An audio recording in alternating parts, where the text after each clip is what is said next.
Ramadhanu waljudu, Ramadhani na utoaji, na aljudu ni uzuri wa mtu kuwa na ulainifu wa kutoa.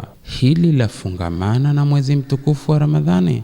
Naam, lafungamana. Kwa nini? Kwa kule kupatikana kwa wingi wenye kupewa, na kwa huu mwezi jinsi unavonlainisha Muislamu kwa jinsi ya mwezi ulivyo, basi ni mafungamano makubwa ya wenye kufaa kupewa wapewe, na watu kuwa walainifu mno katika hilo la kutoa.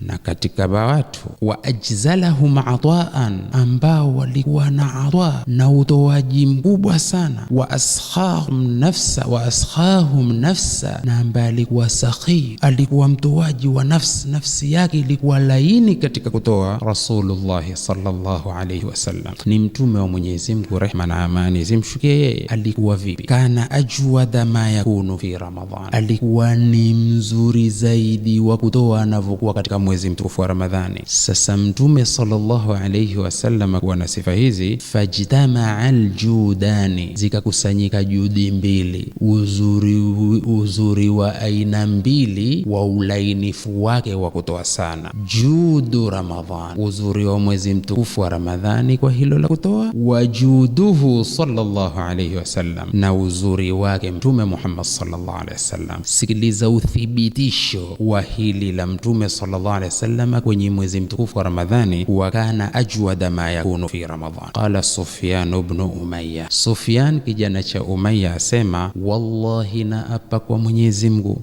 laqad a'tani Rasulullah sallallahu alayhi wasallam, hakika amenipa mimi mtume, rehma na amani zimshukie, ananipa na wakati huo, wa innahu la abghadhu nnasi ilayya, na yeye ni mtukivu wa watu zaidi kwangu, ananipa na nimentukia sana. Basi fama bariha yu'tini, hakuwa hata kuwa anaendelea kunipa mimi, hata innahu la ahabba nnasi ilayya, mpaka amekuwa sasa apendeza zaidi kwangu. Subhana, angalia, amempa wakati ni mtukivu wake.